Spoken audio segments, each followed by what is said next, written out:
Real estate TV ప్రేక్షకులకు నమస్కారం. న్యాయ సలహాలు కార్యక్రమానికి స్వాగతం. నేను మీ శ్రీనివాస్ చౌహాన్ అడ్వకేట్. మిత్రులారా, గత వీడియోలో మనము ప్రాపర్టీ లీగల్ డౌట్స్ అనే అంశం మీద వీడియో చేయడం జరిగింది. చాలామంది మిత్రులు వారి సందేహాలను కామెంట్ బాక్స్లో అడిగారు. సో వారికి సమాధానాలు ఇస్తూ ఈ వీడియో చేస్తున్నాం. సో మిత్రుడు షేక్ మీరా సాహెబ్ అడుగుతున్నటువంటి ప్రశ్న ఏంటంటే, మా తాతగారు మా అమ్మకు పసుపు కుంకుమ కింద 1 ఎకరం వ్యవసాయ భూమి ఇచ్చాడు. కానీ మా మేనమామలు మాకు తెలియకుండానే వేరే వ్యక్తికి అమ్మి మా సంతకాలు లేకుండా వారికి రిజిస్ట్రేషన్ చేశారు. లీగల్గా మేము ఎలాంటి చర్యలు తీసుకోవాలి అని అడుగుతున్నాడు. పసుపు కుంకుమ అంటే ఏంటంటే, ఒక తండ్రి తన ఆడబిడ్డకు తన ఆస్తిలో కొంత వాటాను ఇవ్వడమే పసుపు కుంకుమ. అంటే వివాహ సందర్భంలో లేకపోతే ఇతర సందర్భాలలో ఒక గిఫ్ట్ డీడ్ లాగా పసుపు కుంకుమగా తండ్రి బిడ్డకి ఇచ్చే ఒక కానుక. ఇది రిజిస్ట్రేషన్కి కూడా అవకాశం ఉంటుంది. తండ్రి బిడ్డకి ఇచ్చినప్పుడు ఒక డాక్యుమెంట్ రూపంలో, ఒక బాండ్ రూపంలో కూడా రాసుకోవచ్చు. ఇది లీగలైజ్డ్గా చెల్లుతుంది. అయితే షేక్ మీరా సాహెబ్ అడిగినటువంటి ప్రశ్నలో, తాత ఇచ్చాడు బిడ్డకి, కానీ ఆమె యొక్క అన్నదమ్ములు ఆమెకు తెలియకుండానే ఆ భూమిని అమ్మేశారు. ఇప్పుడు ఆమెకు ఎలాంటి రైట్లు ఉంటాయి అని అంటే, ఆమెకు సర్వ హక్కులు ఉంటాయి. ఆ భూమిలో వారసత్వంగా వచ్చినటువంటి భూమి అయితే ఆమెకు కూడా పార్టీషన్ కోరే హక్కు ఉంటుంది. వాళ్ళిద్దరు అన్నదమ్ములకు ఎంత హక్కు అయితే ఉంటుందో, అంటే ఆమె యొక్క అన్నదమ్ములకు ఎంత హక్కు అయితే ఉంటుందో ఆమెకు కూడా ఆ భూమి మీద అంత హక్కు ఉంటుంది. కాబట్టి ఆమె లీగల్గా కోర్టులో పార్టిషన్ సూట్ వేసుకొని ఆమెకు వచ్చే వాటాని కోరుతూ ఈ పసుపు కుంకుమ కింద ఇచ్చినటువంటి భూమిని కూడా పొందే హక్కు ఆమెకు ఉంటుంది. కాబట్టి మీరు పార్టిషన్ సూట్ వేసుకోండి. అలాగే వాళ్ళు ఆల్రెడీ రిజిస్ట్రేషన్ చేశారంటున్నారు కాబట్టి suit for cancellation of sale deed అనే ఒక సూట్ వేసుకోండి. మీకు ఆ భూమికి సంబంధించిన హక్కులు వచ్చే అవకాశం ఉంటుంది. మీరు లీగల్గా అప్రోచ్ కండి. మరొక మిత్రుడు శంకర్ శ్యామల్ అడుగుతున్నటువంటి ప్రశ్న ఏంటంటే, sir my name is Shankar. మా నాన్నగారు 25 years బ్యాక్ 4 acres కొన్నారు. అతని డాక్యుమెంట్స్ కూడా ఉన్నాయి. మా నాన్నగారికి పాస్బుక్ కూడా వచ్చింది. మా నాన్నగారు 2012లో చనిపోయారు. నెక్స్ట్ ఇయర్ మా నేమ్కి మార్చుకున్నాము. మాకు పాస్బుక్ వచ్చాయి. మాకు అమ్మిన వారు కాకుండా వేరే అతను తన ల్యాండ్ అని నోటీస్ పంపారు. ఏం చేయాలి సార్? ఇది ప్రశ్న. సో మిత్రులారా, ఏదైనా భూమికి సంబంధించిన లీగల్ నోటీస్ ఒక అడ్వకేట్ మీకు పంపించినప్పుడు ఆ నోటీస్కి సంబంధించి మీరు ముందుగా చేయాల్సింది ఏంటి అని అంటే, మీరు ఎలాంటి ఇల్లీగల్ చర్యలు చేయలేదని మీరు భావిస్తే, మీ దగ్గర సరైన డాక్యుమెంట్లు ఉన్నాయని మీరు నిర్ధారణకు వస్తే, చట్ట ప్రకారంగానే మీరు భూమి కొనుగోలు చేశారు, చట్ట ప్రకారమే ఆ యాజమాన్యపు హక్కులు మీరు మారాయి అని అనుకుంటే మీకు అన్ని హక్కులు ఉంటాయి. కాబట్టి ఎవరు నోటీస్ పంపించినా మీరు కూడా ఒక అడ్వకేట్ ద్వారా రిప్లై నోటీస్ ఇచ్చే ప్రయత్నం చేయండి.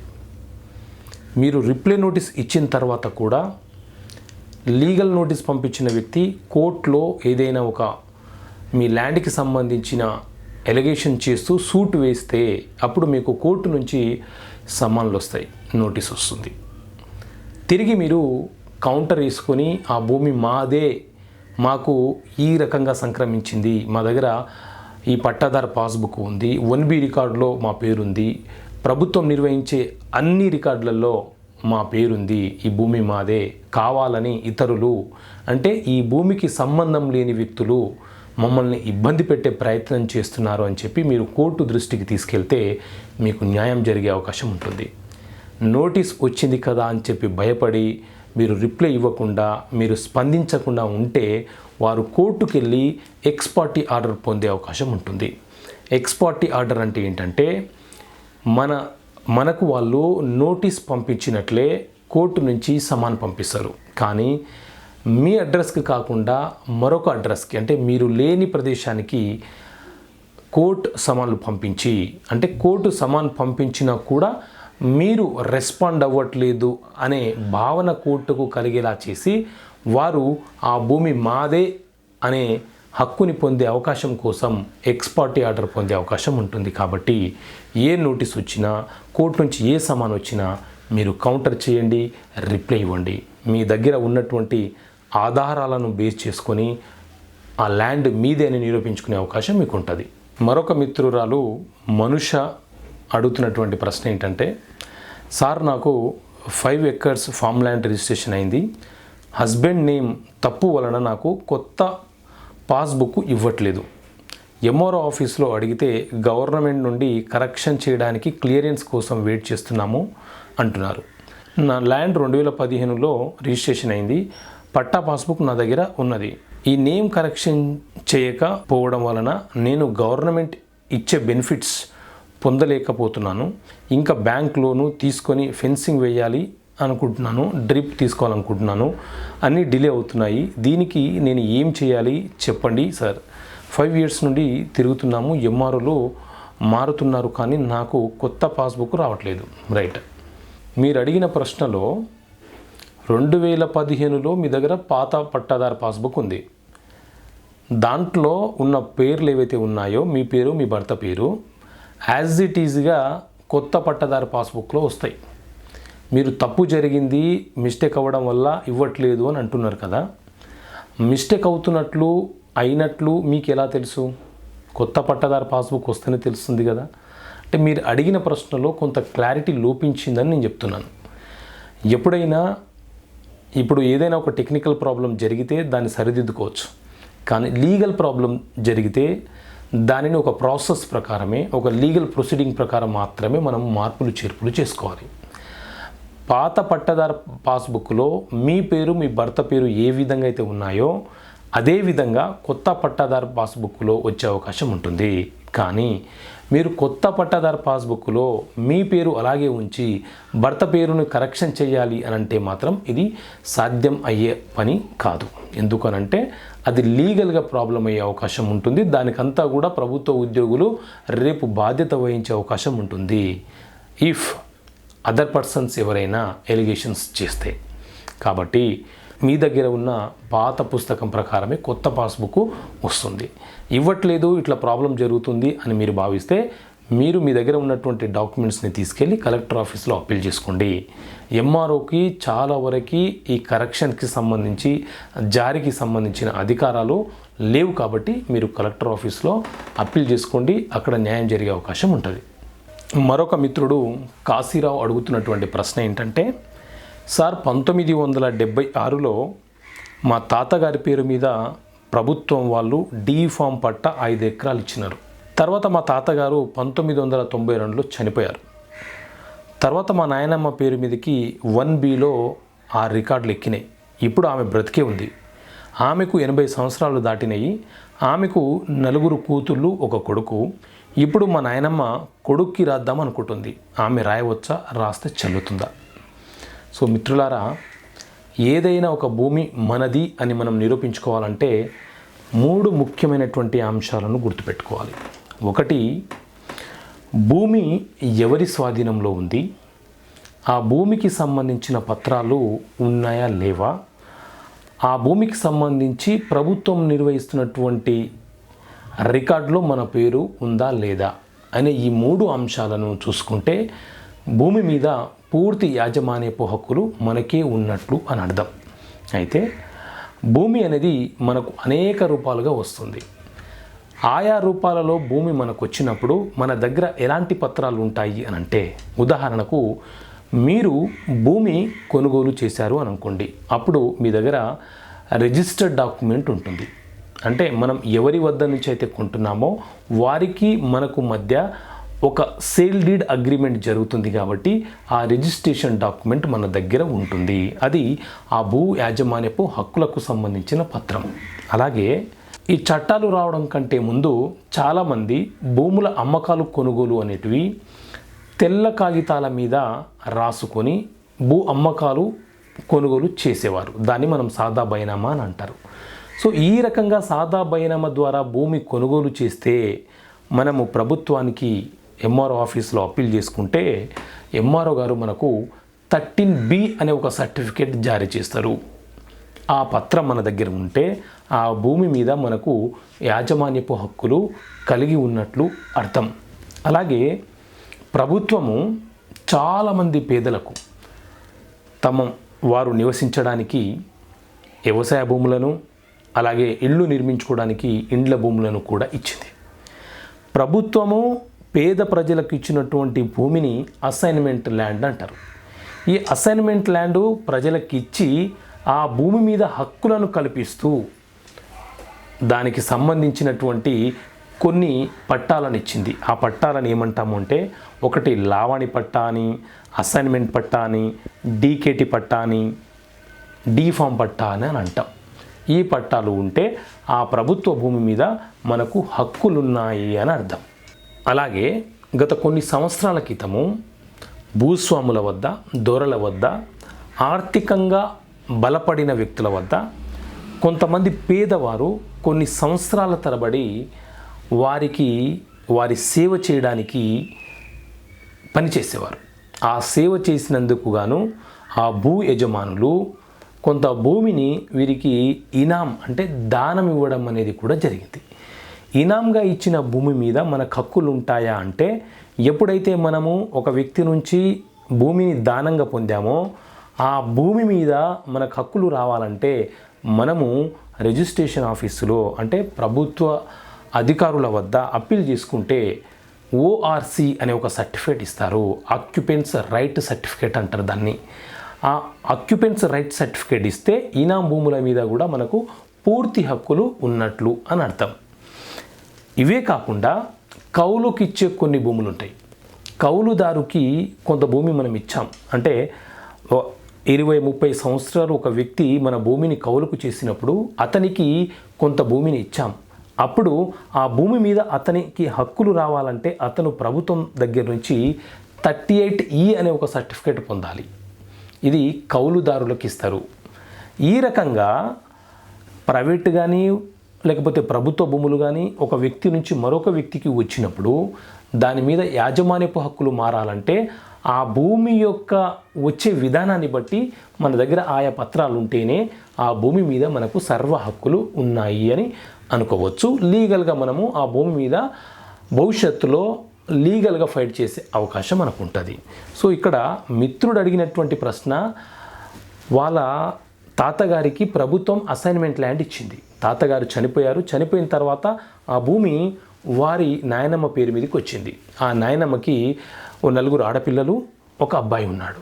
ఇప్పుడు ఆ భూమిని వారి నాయనమ్మ 4 ఆడబిడ్డలకి ఇవ్వకుండా కొడుకు మాత్రమే గిఫ్ట్ డీడ్ చేయాలనుకుంటుంది. దీంట్లో పార్టిషన్ అడగడానికి అవకాశం ఉంటుందనేది ఇతని ప్రశ్న.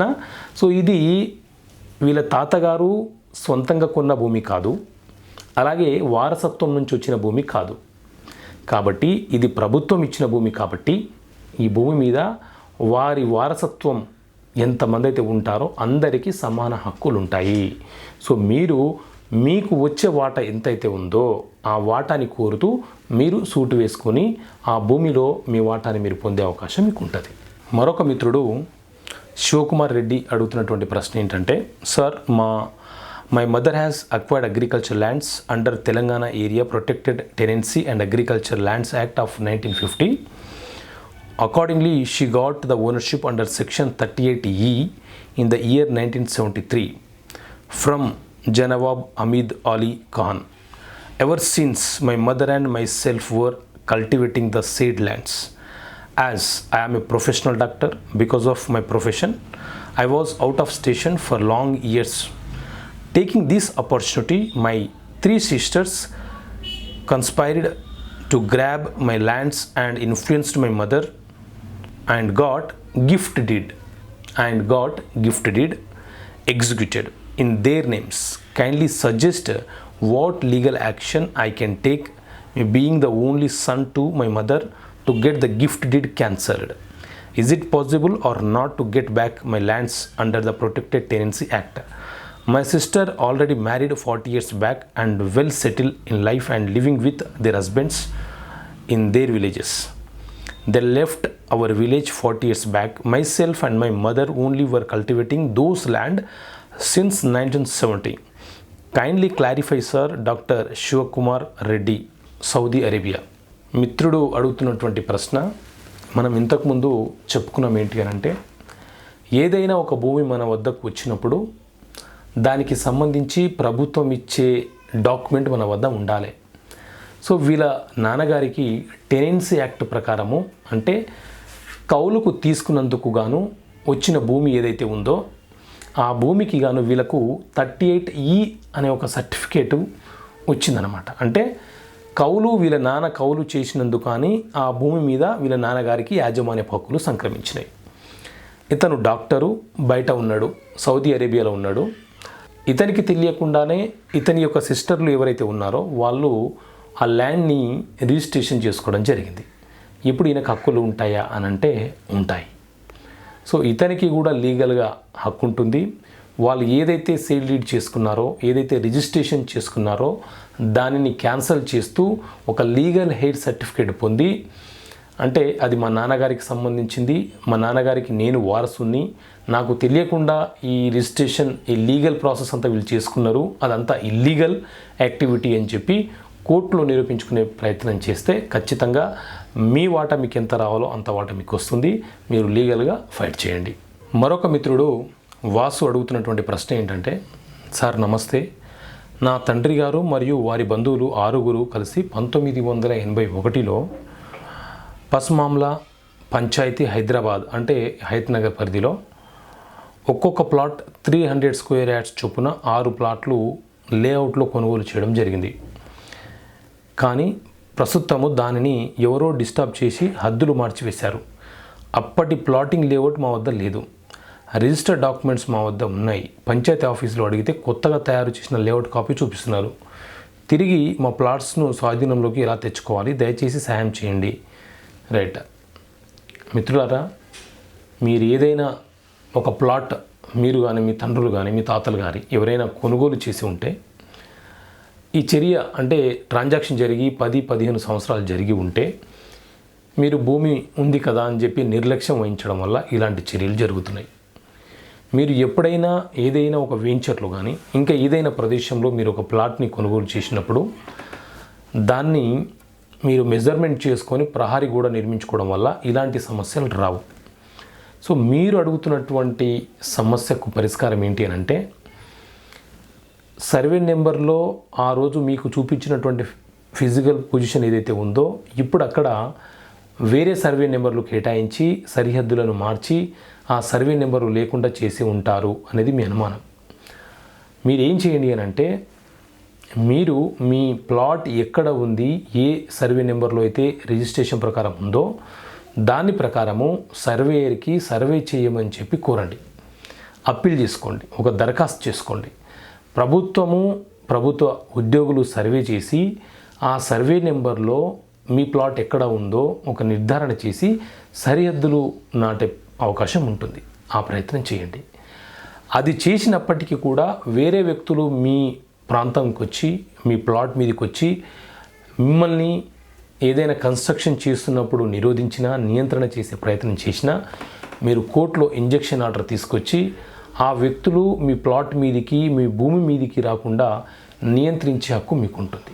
కాబట్టి మీరు ముందు సర్వే చేయించి మీ ల్యాండ్ ఎక్కడ ఉంది దాని సరిహద్దులను నిర్ధారణ చేయమని కోరండి.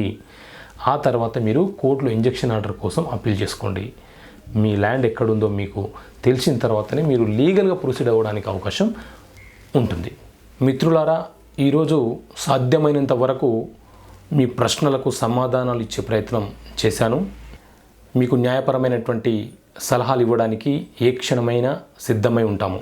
మరో వీడియోతో మళ్ళీ కలుద్దాం. Thank you. Please subscribe Real Estate TV, like, share and comment.